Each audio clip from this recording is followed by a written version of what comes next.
나갔네요. 전 남편과 서로 합의하에 올린 글이었는데 남편과 시가에 대한 욕을 많이 해주셔서 속이 시원했고 댓글들을 읽으며 많은 위로를 받았습니다.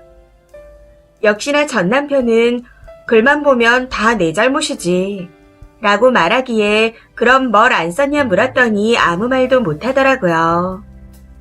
사실 신우이한테도 링크를 보내려고 했었지만 그래봤자 가족들 전부가 똑같은 말을 하며 반성이라곤 일도 안 할 거란 생각에 그만뒀습니다. 이젠 그냥 그 가족이 대단하게 느껴지네요. 이혼 과정에서 제가 요구한 건 협의 이혼을 해주는 대신 이혼 접수 전에 위자료를 주는 것과 시어머니의 사과였습니다. 아니면 증거를 다 가지고 있으니 소송으로 간다 했었죠. 그리고 시어머니가 사과 연락을 하면 한마디 해야겠다 했더니 너 그러다가 다쳐 라고 개소리를 하더라고요. 전 남편에게 위자료는 겨우 받아냈지만 끝까지 시어머니 사과를 못 시키더군요. 니네들이 이혼하는데 내가 왜 사과하냐 했다는데 그 이혼에 대해 가장 큰 이유가 누구인지 모르나 봅니다. 시누이는 내가 위자료를 왜 주냐고 했다는데 그냥 우스워서 말도 안 나오더라고요. 아무튼 이혼 확정날까지 시어머니의 사과는 받지 못했습니다. 저와 화해하고 본인 잘못을 인정하는 게 자존심 상해서 끝까지 이혼을 시킨 걸 테니 죽어도 사과하기는 싫었겠죠. 그래서 전 남편의 폰으로 문자 하나를 보냈습니다. 창피한 줄 알고 또 다른 피해자를 만들지 마라. 아들을 평생 옆에 끼고 살아라 하고요. 지금 생각해보면 누군가의 댓글처럼 진짜 친엄마가 아닐 수도 있겠다 싶습니다. 그래도 이혼 전까지 화가 올라올 때마다 전 남편에게 그동안 참아왔던 욕도 많이 해줬고 법원에 가는 차비까지 다 받아냈습니다. 그런 놈 때문에 1원도 쓰기 아까워서요. 사실 전 남편과는 시가와의 일 외에도 문제가 있었습니다. 평소 저는 친구들과 술자리에서 편하게 놀다 오라고 연락조차 안 할 정도로 간섭을 안 했습니다.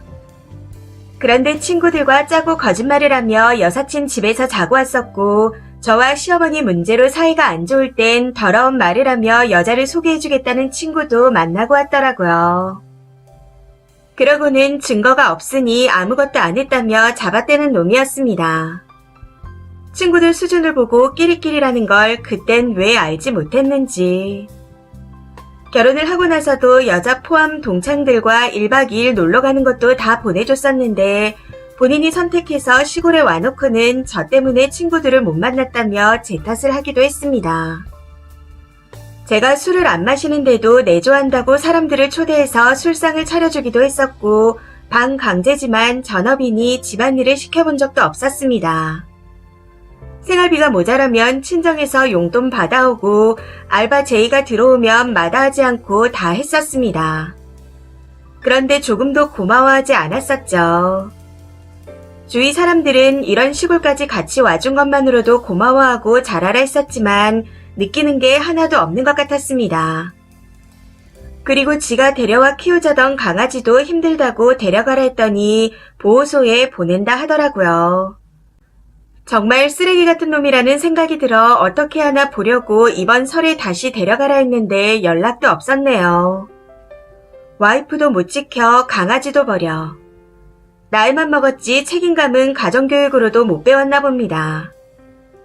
책임감이라곤 일도 없는 전 남편의 직업은 직업군인인데 코로나 담당 업무를 하면서 부대장에게 혼날까봐 양성 든 걸 숨기고 출근했던 놈이었습니다.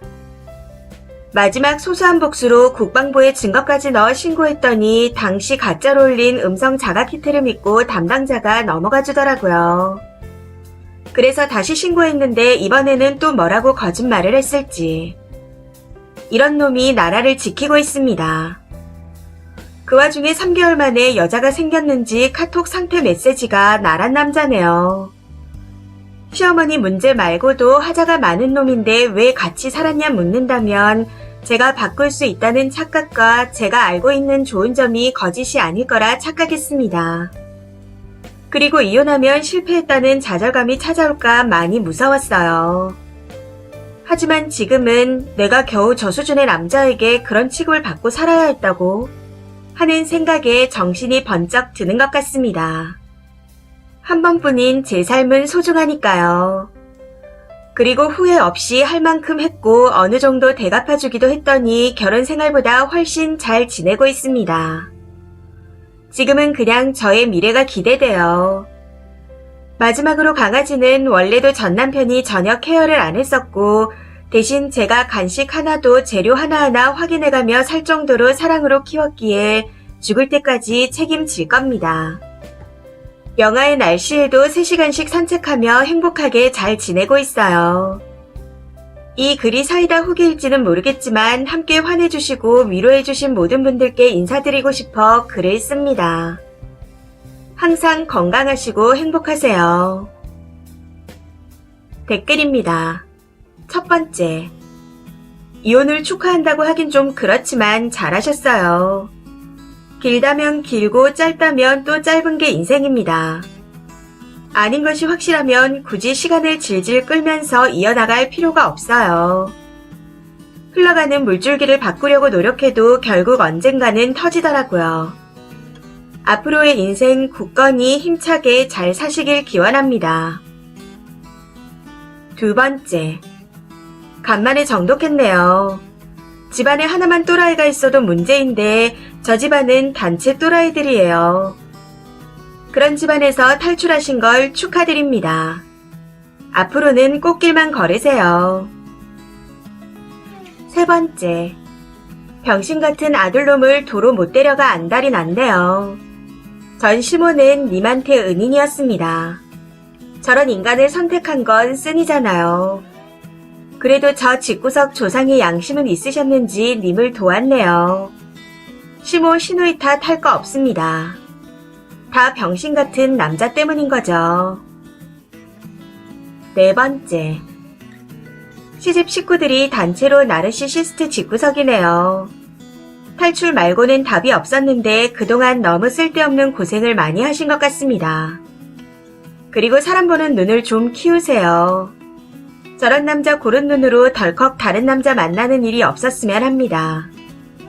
앞으로는 꽃길만 걸으시길. 다섯 번째. 이혼을 실패했다고 생각하지 마세요. 그럼 결혼은 성공일까요? 당시에는 죽고 못 살아서 결혼했지만 살면서 모르는 부분들이 튀어나오고 주위 관계가 어렵고 살기 힘들면 이혼을 선택해야죠. 건강 챙기면서 잘 사시길 바랍니다. 여섯 번째. 결혼하고 딴 여자들이랑 저러고 다녔으면 불륜 아닌가요? 그래놓고 나란 남자. 원래 저런 모질이 찌질이 같은 아들을 낳아놓은 시자들이 며느리한테 더 꼴값 진상짓을 하더군요. 아들이 찌질하면 시자들이라도 가만히 있어야 중간은 갈 텐데 남편 찌질한 거 겨우 참고 사는 며느리한테 부채질하며 깐족대다 기어코 이혼 마음을 먹게 하더라고요. 그냥 평생 옆구리에 끼고 살길 바라봅니다. 다른 집 딸내미 인생에 또 재뿌리는 일이 없기를. 이번 사연은 여기까지입니다. 시청해주셔서 감사합니다.